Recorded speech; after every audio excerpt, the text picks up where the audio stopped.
చంద్రునిగా భావించి పసుపు కుంకుమ గంధ అక్షతలతో పూజించాలి. చంద్రుడు మనఃకారకుడు కనుక చంద్రునికి తెల్లని పువ్వులతో అర్చించాలి. ఆ తరువాత 365 ఒత్తులు వెలిగించాలి.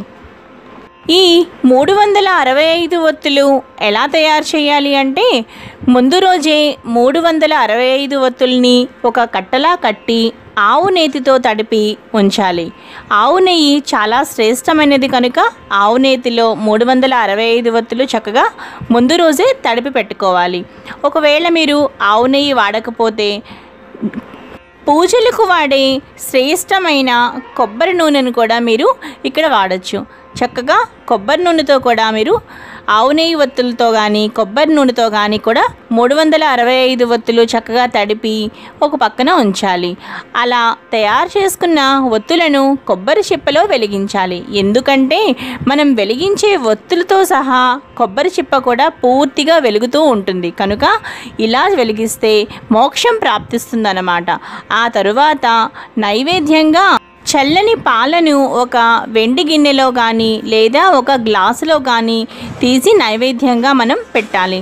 దానితో పాటుగా మనం వడపప్పు, పానకం, చలిమిడిని కూడా చంద్రునికి నైవేద్యంగా పెట్టాలి.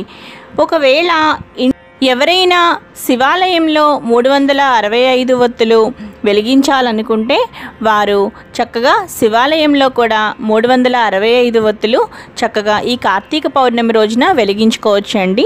అక్కడ కూడా మీరు తప్పనిసరిగా చంద్రుడికి బెల్లం ముక్క, అలాగే చలిమిడి, అరటిపళ్ళు నైవేద్యంగా మాత్రం తప్పనిసరిగా పెట్టండి.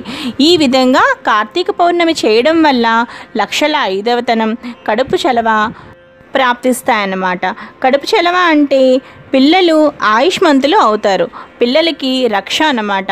కాబట్టి కార్తీక పౌర్ణమిని చక్కగా ఈ విధంగా చేసుకోండి.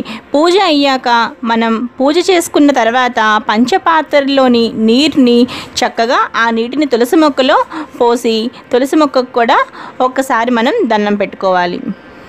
ఈ విధంగా కార్తీక పౌర్ణమి పూజా విధానాన్ని ముగించుకుని ఒక్కసారి ఈ కార్తీక పౌర్ణమి రోజు చక్కగా వెలుగుతున్న ఆ పున్నమి చంద్రుని దర్శనం చేసుకుని మనం ప్రసాదాన్ని స్వీకరించాలి. ఈ వీడియో కనుక మీకు నచ్చినట్లయితే తప్పకుండా లావణ్యాస్ లైఫ్ స్టైల్ ఛానల్ని సబ్స్క్రైబ్ చేసుకోండి. అలాగే బాగా నచ్చితే లైక్ చేసి అందరికీ కూడా షేర్ చేయండి.